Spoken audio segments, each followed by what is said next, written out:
নমস্কাৰ বন্ধুসকল, ৰিয়ান চেনেলৰ অন্য এটা ভিডিঅ'লৈ আগবাঢ়িছোঁ। আজি ভিডিঅ'টো বিশেষ একো নাই, কেইটামান বেঙেনা পুলি ৰুম আৰু কেনেকৈনো ৰুম, কিনো কৰিম তাৰ বিষয়ত আলোচনাও কৰিম। তাৰ কাম কৰি থাকিম, দেখাই থাকিম আপোনালোকক। তাৰপিছত আমি এই বিষয়ত আলোচনা কৰি গৈ থাকিম। এয়া দেখিছেনে, খুলি খান্দি থৈছোঁ, তাৰ ওপৰত গোবৰ দি থৈছোঁ। ইয়াত গোবৰ দি থৈছোঁ, ইয়াত অলপ পিছত কোৰ মাৰিম, তাৰপিছত আমি পুলি ৰুম। এয়াই আমাৰ খেতি কৰিবলৈ ওলোৱা জেগা আৰু আছে, ইফালে এডোখৰ হাল বাবলৈ আছে। তাৰপিছত ইয়াত কুকুৰা ছাগলী সোমাব নোৱাৰাকৈ এখন নেট লগাই লৈছোঁ। আগৰ ভিডিঅ'টোত দেখাইছিলোঁ আমি, তেতিয়া নেট লগোৱা নাছিলে। এইডৰা পথাৰ আকৌ হাল বাবলৈ আছেই। তাৰপিছত এইকণ ধৰক পালেং, ধনিয়া তেনেকৈ কাৰণে উলিয়াইছোঁ, আৰু কাম আছে ইয়াত গোবৰ পেলাবলৈ আছেই। মাটিটো আৰু গুৰি কৰিব লাগিব। তাৰপিছত এতিয়া ইয়াত কোৰ মাৰিম আৰু কিনো কৰিম আপোনালোকে চাই থাকক। তাৰ ভিডিঅ'ৰ মাজতে আমি আলোচনা কৰিম। এইটো চিনি পাইছেনে? এইটো হ'ল DAP। এইটো ৰাসায়নিক সাৰৰ ভিতৰতে পৰে। মানে আমি এইটো গোবৰ দিয়াটো দেখালোৱেই, তাতে অলপ অলপ DAP দি পিনি মানে এইটো কোৰ মাৰিম। এতিয়া এইটো সাৰৰ বিষয়ে অলপ কৈ লওঁ।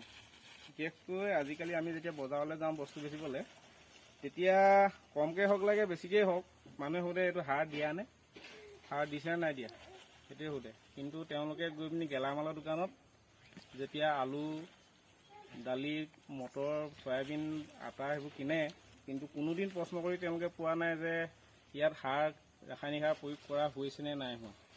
আজিকালি আমাৰ ইয়াতে বুলিয়ে নহয়, পশ্চিমীয়া দেশবিলাকতো স্বাস্থ্যৰ প্ৰতি সচেতনতাটো বহুত বাঢ়িছে। ফলত তেওঁলোকে জৈৱিক সাৰৰ ওপৰত গুৰুত্ব দিছে, আৰু জৈৱিক সাৰৰ খোৱা যিবিলাক খেতি, তেওঁলোকে সেইবিলাক বস্তুহে বেছিকৈ কিনিব বিচাৰে বা খাব বিচাৰে। আমাৰ ইয়াত বিশেষকৈ জৈৱিক সাৰটো প্ৰয়োগ সাধাৰণতে বেছি হোৱা নাই। ইয়াৰ মূল কাৰণ হ'ল যিটো ৰাসায়নিক সাৰৰ যিটো প্ৰডাকশ্যন, মানে উৎপাদন ক্ষমতা, সেইটো জৈৱিক সাৰত ইমান নহয়গৈ। সেইকাৰণে আমাৰ যিবিলাক সৰু সৰু খেতিয়ক আছে, তেওঁলোকে উৎপাদনৰ ওপৰত গুৰুত্ব দি এই ৰাসায়নিক সাৰটো বেছিকৈ প্ৰয়োগ কৰে। এই জৈৱিক সাৰত ইমান প্ৰডাকশ্যন নহয়, আৰু তেওঁলোকে ৰিস্ক কেনেকৈ ল'ব? গতিকে উৎপাদনটো বঢ়াবই লাগিব, পৰিয়াল চলিবই লাগিব।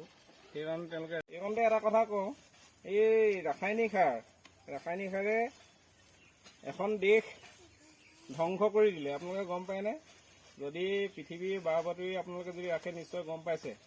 অলপ দিনৰ আগত কি হৈছিলে, আমাৰ অসমীয়া নিউজ চেনেলটো দেখাইছিলে যে এখন দেশত চাউলৰ দাম ইমান বাঢ়িছে, কণীৰ দাম ইমান বাঢ়িছে, তেনেকৈ কৰি বহুত নিউজ ওলাই আছিলে।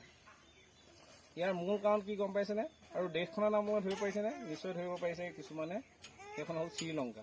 শ্ৰীলংকাত কি হৈছে, মানে তেওঁলোকে ৰাসায়নিক সাৰ প্ৰয়োগটো সম্পূৰ্ণ বন্ধ কৰি জৈৱিক সাৰলৈ গৈছিলে।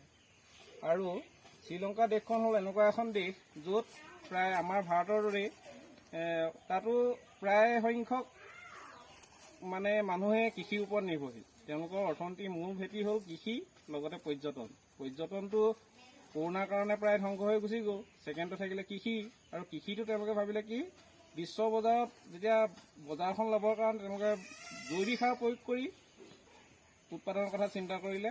তাৰপিছতে চাইনাৰ পৰা জৈৱিক সাৰ আনিলে, তাৰ ফল একো নাপালে।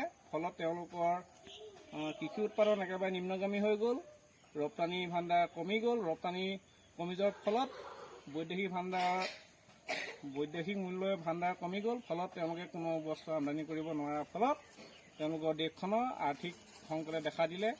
আৰু দেখিছেই আৰ্থিক সংকটৰ লগতে ৰাজনৈতিক সংকটে কেনেকৈ দেশখন ধ্বংস কৰে। এতিয়া আমাৰ পুলি ৰোৱা কামটোলৈ আগবাঢ়োঁ, আপোনালোকে চাই থাকিব।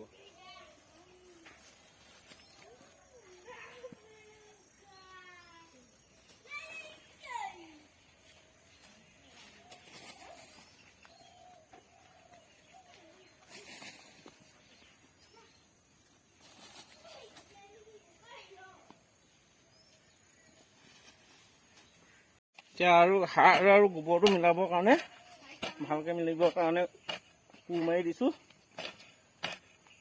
তাৰপিছতে পুলি ৰুম। আপোনালোকে চাই থাকক ভিডিঅ'টো।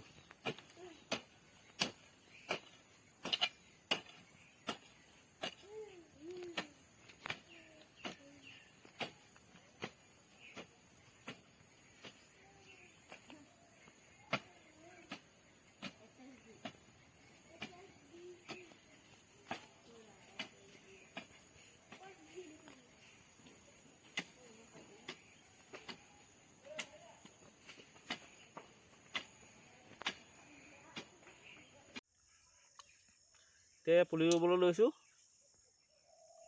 পুলি পচাওঁতে বহুত পচাইছিলোঁ, কিন্তু শেহতীয়া জাগলটোত গোটেই পুলিবোৰ সাৰ উঠি মৰি গ'ল, কেইটামানহে থাকিলে। এতিয়া আগতীয়াকৈ এইকেইটা ৰুই লওঁ, পিছত আৰু অলপ পচাইছোঁ, পিছত এইখিনি ৰুম।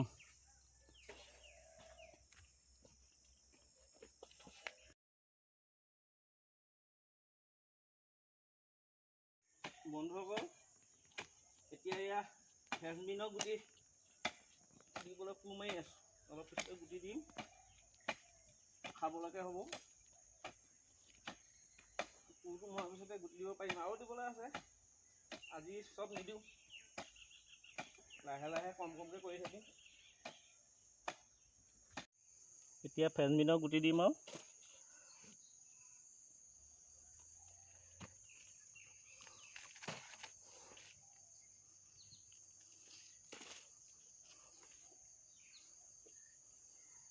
বেছি চপৰাটো থাকিলে বেয়া, চপৰাবিলাক বৰ সৰু হোৱা নাই। বন্ধুসকল, এনেধৰণৰ ভিডিঅ' আমাৰ চেনেলটোত চাবৰ বাবে আমাৰ চেনেলটো লাইক কৰক, কমেণ্ট কৰক আৰু ছাবস্ক্ৰাইব কৰক। কিন্তু ভিডিঅ'বিলাক চাবলৈ নাপাহৰিব। ধন্যবাদ।